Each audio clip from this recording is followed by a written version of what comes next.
हिसार के द्वारा जो गेहूं की नई किस्म है WH 1309, उसकी चर्चा के लिए इकट्ठा हुए हैं। जैसा कि आप जानते हैं कि गेहूं एक मुख्य खाद्य फसल है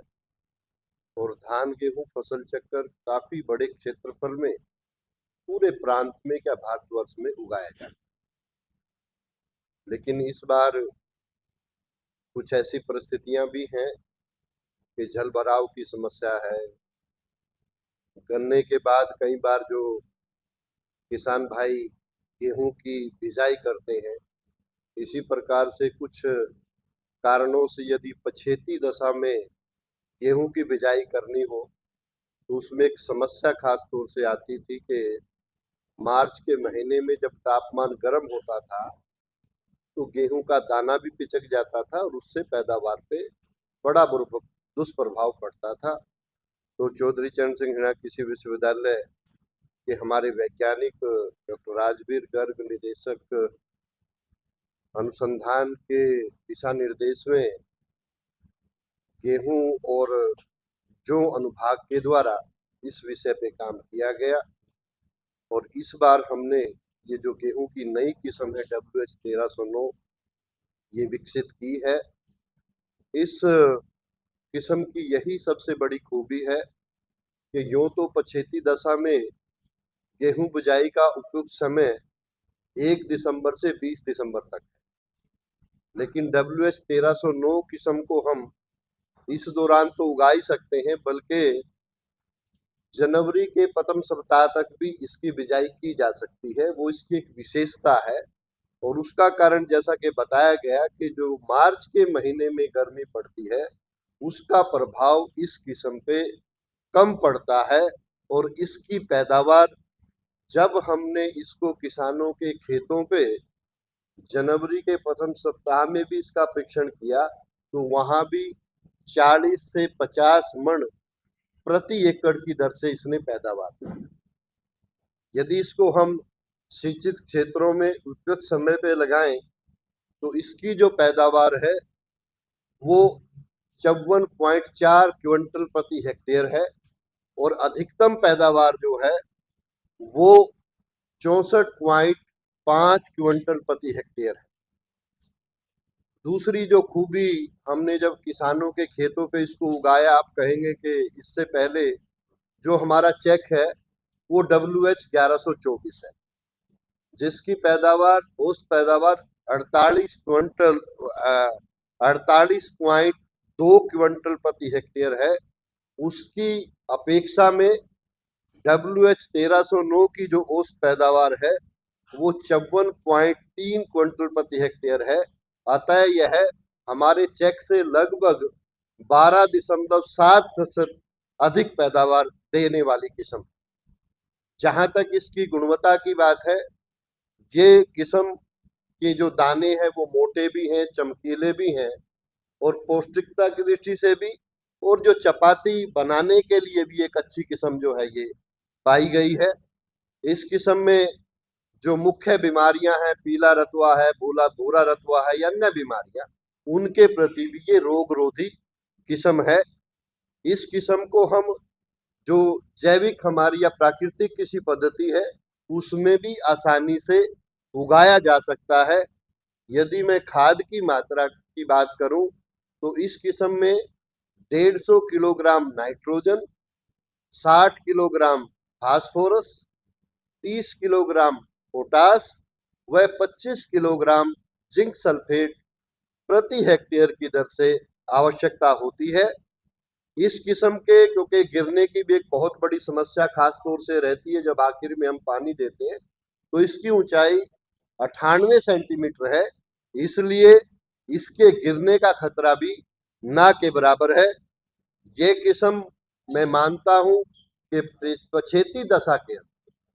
एक वरदान साबित होगी और इस वर्ष का जो अप्रत्याशित मॉनसून है या ज्यादा बारिश है, ऐसे क्षेत्रफल जरूर रहेंगे जहां पे हमारी खेत बत्तर नहीं आ पाएंगे। तो मुझे लगता है कि जनवरी के प्रथम सप्ताह तक भी इस किस्म की हम बिजाई करके अच्छी पैदावार ले सकते हैं। अतः हमारे किसान भाइयों के लिए ये अच्छी साबित होगी। और मैं बिल्कुल बधाई देना चाहूँगा हमारे पूरे गेहूं एवं जो अनुभाग, हमारा जो डिपार्टमेंट ऑफ प्लांट ब्रीडिंग है, हमारे डायरेक्टर रिसर्च हैं, डीन कॉलेज ऑफ एग्रीकल्चर है, सभी अधिकारी हैं और खास तौर से वैज्ञानिकों की टीम जिन्होंने इस किस्म को निकाला है। लगातार विश्वविद्यालय इस दिशा में प्रयासरत है और हमने आपने देखा होगा कि पिछले दिनों में चाहे वो अधिक पैदावार देने वाली किस्म है, चाहे अच्छा चपाती स्कोर देने वाली हमारी किस्में हैं और चाहे पछेती दशा की भी किस्में हैं, गेहूं हो, सरसों हो, दाल वाली फसलें हो, सभी में हमारे वैज्ञानिकों के द्वारा अच्छा कार्य किया गया है। मुझे पूरी आशा है कि आपके माध्यम से ये हमारे किसानों तक इसकी जानकारी पहुंचेगी और किसान भाई इसका बीज यहाँ से लेकर इसका फायदा उठा पाए।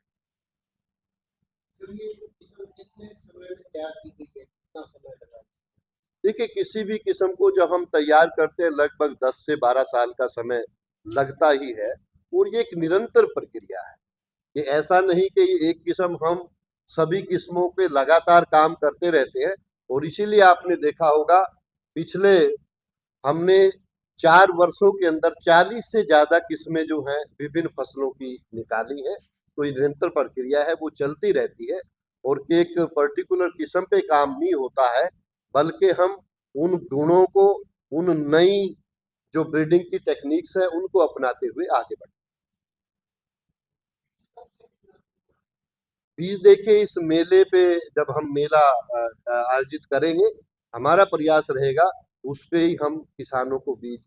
जरूर दें, क्योंकि जब कोई किस्म निकलती है तो उसका शुरू में बीज सीमित मात्रा में होता है, लेकिन फिर भी हमारे पास इतना बीज है ताकि हम अगले साल भरपूर मात्रा में किसानों को बीज दे पाएंगे और इस बार भी किसानों को हम बीज अवश्य है जी। मेले में देखिए, हमारी जैसे सरसों की आप, हमने RH 1975 है और जो किसानों की सबसे बढ़िया पसंदीदा है RH 725 है, 1424 है, 1706 है। ऐसे ही गेहूं के अंदर हमने 12WH 1270 जो निकाली थी, उसका पर्याप्त मात्रा में बीज उपलब्ध है। 1124 जो हमारी पुरानी किस्में, तो जितनी भी ऐसे ही मूंग बीन के अंदर भी हमारे पास है, क्योंकि कुछ लोग, हालांकि उसका समर में ही ज्यादा बिजाई होती है, तो इस टाइम पे भी कुछ लोग लेना चाहेंगे तो उसका बीज भी कुछ मात्रा में हम दे पाएंगे। लेकिन रबी में चाहे चना है, सरसों है, गेहूं है, जौ है, सबका बीज वहां पे पर्याप्त मात्रा में उपलब्ध रहे।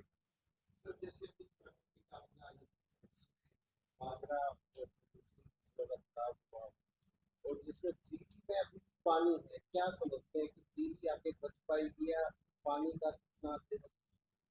देखिए, धान में अभी तक हम बहुत ही सुरक्षित हालात में हैं, क्योंकि धान पानी का पौधा है, आप लोग जानते हैं,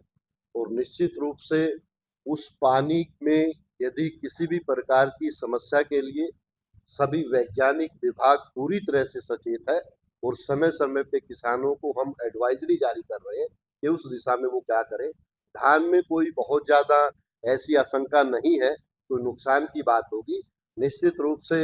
हमारी खास तौर से कपास, जहाँ पे वो हवा की वजह से गिरी है, या बाजरा में नुकसान जरूर हुआ है और उसके लिए संबंधित विभाग, खासतौर से कृषि विभाग, पोर्टल खोल के उसकी जानकारी लेके सरकार उसके लिए पूरी तरह से सचेत।